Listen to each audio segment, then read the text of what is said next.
La pioggia è una grande risorsa idrica e può essere utilizzata in vari ambiti e attraverso differenti processi.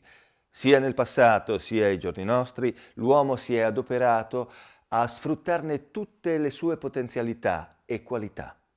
Vediamo. L'acqua piovana è assai preziosa. Essa rigenera la terra continuamente. Il nostro tipo di urbanizzazione, con l'impermeabilizzazione dei suoli, ne sottrae una buona parte al terreno, caricando le fognature. In questa situazione, infatti, l'acqua piovana non ha tempo né possibilità di permeare il terreno. L'impermeabilizzazione dei suoli è fortemente connessa al grado di cementificazione derivante dall'urbanizzazione. Molte superfici, come i parcheggi, possono essere facilmente resi permeabili attraverso l'installazione di griglie, pavimentazione filtrante, che consentono alle acque di disperdersi nel terreno e rievaporare. Esistono anche asfalti permeabili all'acqua che consentono di operare una più efficiente ricarica delle falde. Ciò aumenta anche la superficie evaporante con un effetto positivo, specie nei periodi estivi più torridi. L'acqua piovana può essere meglio impiegata recuperandola dai tetti attraverso serbatoi ed usata per innaffiare i giardini o per un uso non potabile, ad esempio lo sciacquone. Ora la professoressa Paola Verlicchi, sempre dell'Università di Ferrara, ci illustrerà due esempi molto significativi, uno del passato e uno del presente.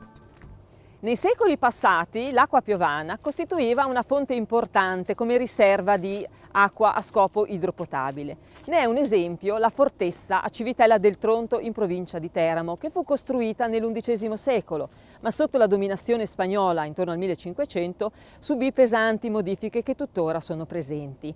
Gli spagnoli erano molto sensibili alle problematiche della scarsità idrica. Per questo motivo realizzarono all'interno della fortezza delle piazze a forma di imbuto. L'acqua caduta sui piazzali e convogliata attraverso queste grate in locali sottostanti veniva sottoposta a trattamenti di filtrazione su ghiaia e pietrisco e poi di filtrazione su carboni attivi.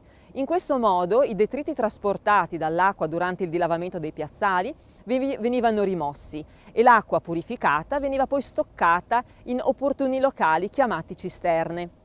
Queste cisterne comunicavano con la superficie attraverso dei pozzi a grata. Attraverso i pozzi i soldati potevano prelevare le quantità d'acqua che servivano durante i lunghi periodi di assedio. Merita di essere citato anche il caso di Berlino, della Potsdamer Platz, dove qualche ettaro di superficie impermeabilizzata è stata collettata con un sistema di canali e di laghetti.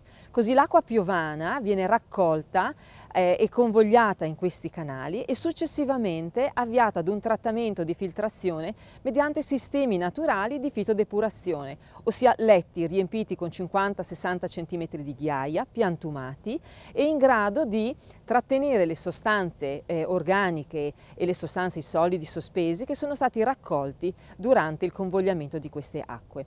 L'acqua trattata viene poi accumulata o in laghetti superficiali oppure in cisterne sotterranee. L'acqua così trattata serve ad alimentare la rete di lavaggio dei servizi igienici dei locali che si affacciano sulla piazza, ma anche le fontane stesse della piazza. Bene, la pioggia è quindi un bene prezioso come tutta l'acqua dolce dell'idrosfera. La professoressa Paola Verlicchi ci ha spiegato come attraverso certe architetture e impianti urbanistici se ne possa trarre il massimo vantaggio. Neanche la pioggia va sprecata.